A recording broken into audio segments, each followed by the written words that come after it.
ஆண்டவராகிய இயேசு கிறிஸ்துவின் நாமத்தினாலே உங்களை ஆசீர்வதிக்கிறோம்.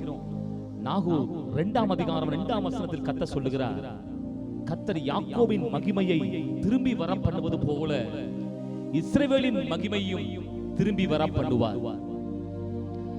பாலும் தேனும் ஓடுகிற தேசத்திலே இஸ்ரவேல் ஜனங்கள் ஆசீர்வாதமாய் வாழ்ந்து கொண்டிருந்தார்கள். செய்த பாவம், தேவனுக்கு விரோதமாய் செய்த காரியம், பாபிலோனுக்கு அடிமைகளாய் கொண்டு போகப்படுகிறார்கள்.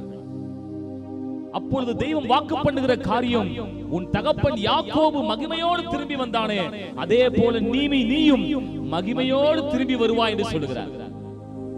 அருமையானவர்களே, யாக்கோபு பெத்தேலிலே உண்ண உணவும் உடுக்க உடையும் வேண்டும் என்று கேட்டவன் அதே இடத்துக்கு 20 ஆண்டுகள் கழித்து வரும் பொழுது இரு பரிவாரமாய் மகிமையோடு வந்தான்.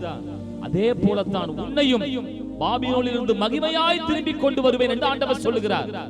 இந்த நாளிலும் இதே போல ஒரு காலத்திலே என் வாழ்க்கை மகிமையாய் இருந்தது, இன்றைக்கோ அடிமைத்தனத்தில் இருக்கிறேனே, போராட்டம், பிரச்சனை, நெருக்கடிகள், என்ன செய்வேன் என்று தெரியவில்லை என்று யோசித்துக் கொண்டிருக்கிறேன் சொல்லிக் கொண்டிருக்கிற என்னை கேட்டுக் கொண்டிருக்கிறவர்களே, ஆண்டுடைய வார்த்தை உன்னை நோக்கி வருகிறது. எப்படி இஸ்ரவேலை அன்றைக்கு மகிமையோடு திரும்ப வர பண்ணினது உண்மையானால், இன்றைக்கு உன்னையும் அவர் மகிமையோடு கூட உன் ஸ்தானத்திலே திரும்பி வர பண்ணுவார். இந்த வார்த்தையை விசுவாசியுங்கள். ஆண்டவர் உங்களோடு பேசுகிறார். உங்களை மகிமையோடு திரும்பி வர பண்ணுவார். உங்கள் ஸ்தானத்திலே அவர் உங்களை மகிமையோடு வைப்பார். இந்த வார்த்தையின்படியே கர்த்தர் உங்களை ஆசீர்வதிப்பாராக. ஆமென்.